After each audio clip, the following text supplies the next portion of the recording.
ಇದಕ್ಕೆ ಹಂಗಾತದ.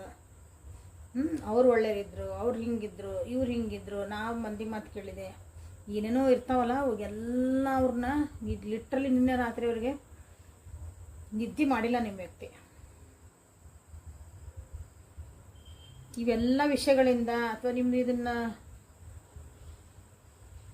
ನೋವುಗಳಿಂದ ಅಥವಾ ನೀವಿಬ್ಬರು ದೂರ ಆಗಿದ್ರಿ ಅಂದ್ರೆ, ಭಾಳ ಜನ ದೂರ ಅದಿರಿ ಅನಿಸ್ತೈತಿ. ಮಾನಸಿಕವಾಗಿ ದೂರ ಅದಿರಿ. ಫಿಸಿಕಲಿ ದೂರ ಇರೋದು ಬೇರೆ, ಅದ್ರ ಊರಾಗದಿರಿ. ನಾವು ಯಾರೋ ಊರಾಗ ನಾವು ಹಂಗದ ಎದುರಿಗಿದ್ರೂ ದೂರ ಇರ್ತಿರಲ್ಲ, ಅದು ಭಾಳ ಕಷ್ಟ. ಅಂಥದನ್ನ ಇಲ್ಲಿ ಭಾಳ ಅವ್ರು ಗಿಲ್ಟ್ ಫೀಲ್ ಮಾಡ್ಕೊಳಕತ್ತಿದ್ರು, ಬೇಜಾರು ಮಾಡ್ಕೊಳಕತ್ತಿದ್ರು. ಸಾಕಾತ್ವ ಜೀವನ ಅಂತ ಅವ್ರಿಗೆ ಅನ್ಸಾಕತ್ತಿತ್ತು.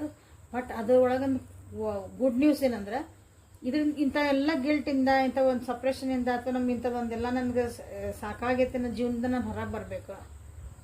ಓಕೆ, ನಮ್ಮತ್ತೊಂದು ಖುಷಿಯಾಗಿ ಜೀವನ ಮಾಡಬೇಕು ಅಂದರೆ ಇದನ್ನ ಹೀಲಪ್ ಆಗಬೇಕು ಅಂತ ಇಲ್ಲಿ ನಿಮ್ಮ ವ್ಯಕ್ತಿ ನಿನ್ನೆ ರಾತ್ರಿ ಯೋಚನೆ ಮಾಡ್ತಾ ಇದ್ರೆ.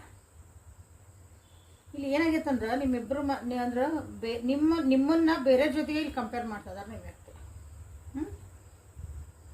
ನಿಮ್ಮನ್ನ ಇಲ್ಲೇ ಬೇರೆ ಜೊತೆಗೆ ಇಲ್ಲೇ ಕಂಪೇರ್ ಮಾಡ್ತಿದಾರೆ. ಆ ಕಂಪ್ಯಾರಿಸನ್ ಒಳಗೆ ಏನಾಗ್ತದೆ ಅಂದ್ರೆ, ನೀವು ಭಾಳ ಚಲೋ ಮಾರ್ಕ್ಸ್ ತೊಗೊಳಕತ್ತೀರಿ. Simple words.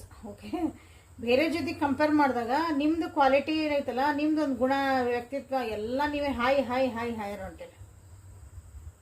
ಸೊ ಹಾಗಾಗಿನೂ ಇಲ್ಲೇ ನಿಮ್ಮ ವ್ಯಕ್ತಿಗೆ ಭಾಳ ಬೇಜಾರಾಗಿರ್ಬೇಕು. ನಾನು ಇಂಥ ವ್ಯಕ್ತಿನ ಯಾಕೆ ಚಾಯ್ಸ್ ಮಾಡಲಿಲ್ಲ, ಇಂಥ ವ್ಯಕ್ತಿಗೆ ನಾ ಯಾಕೆ ಹರ್ಟ್ ಮಾಡಿದೆ, ನಾ ಯಾಕೆ ಹಿಂಗೆ ಅಂದೆ, ಅದು ಏನಾರ ಇರಲಿ, ನಿಮ್ಗೆ ಹರ್ಟ್ ಮಾಡಿರ್ಬೋದು, ನಿಮ್ಗೆ ಏನಾರ ಅಂದಿರ್ಬೋದು, ನಿಮ್ಮನ್ನು ದೂರ ಮಾಡ್ಕೊಂಡಿರ್ಬೋದು, ನಿಮ್ಮನ್ನು ಬಿಟ್ಟೆ ಹೋಗಿರ್ಬೋದು ಆ ವ್ಯಕ್ತಿ. ಬಟ್ ಯಾರು ನೀವು ಏನೇನಾದ್ರು ನೋಡ್ಕೊರಿ, ಯಾಕಂದರೆ ಕಲೆಕ್ಟಿವ್ ರೀಡಿಂಗ್ ಎಲ್ಲರೂ ಒಂದು ತಲೆಗೆ ಒಂದೊಂದು ನಡೀತಿರ್ತಾವೆ.